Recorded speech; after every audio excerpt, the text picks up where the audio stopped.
الحديث الثالث: أركان الإسلام.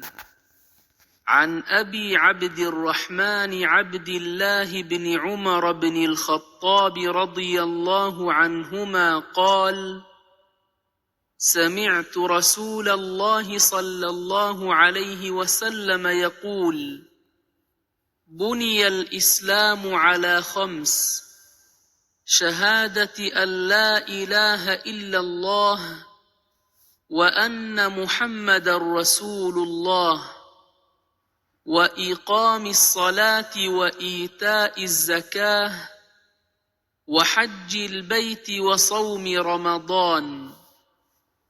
رواه البخاري ومسلم.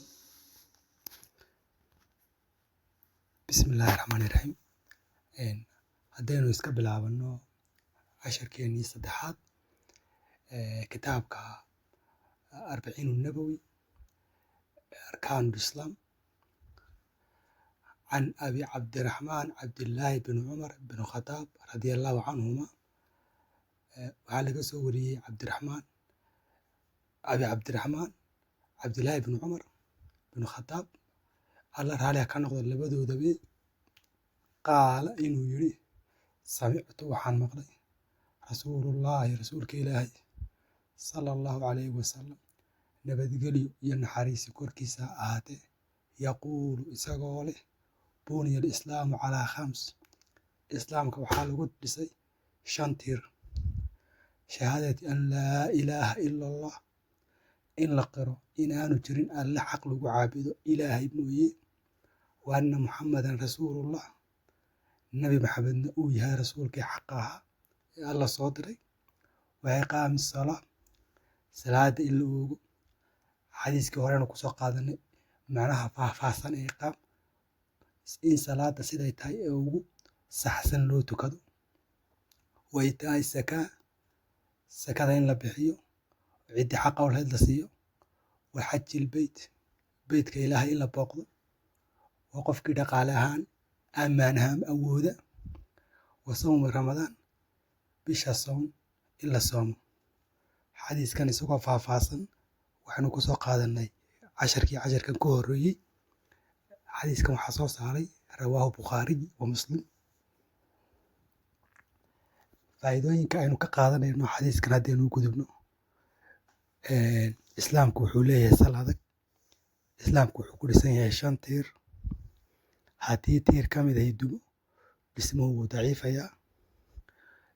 qodobka kale muhiimka waxa weeye muhiimadda tawxiidka. shahaadadu waa tiirka ugu weyn. camal walba oo kale ma ansaxayo haddii tawxiidku sax aanu ahayn. salaadu waa tiirka labaad. waa xiriirka tooska ah ee addoonka iyo rabbigiisa ka dhexeeya. qofka salaada ilaaliya diintiisa ayuu ilaaliyey. sakadu waa nadiifinta maalka, waxay kaa saartaa bakaylnimada. waxay dhistaa bulsho isu naxariisata oo iscaawisa oo isjecel oo iska warhaysa oo iskaalmaysa. waa xoolo laga qaadayo aqniyada muslimiinta oo qolada ducafada, masaakiinta iyo fuqarada dib loogu celinayo. soonku waa tarbiyad nafeed. wuxuu barayaa addoonka sabirka iyo adkaysiga iyo alla ka cabsiga. xajku waa isu keenid ummadeed.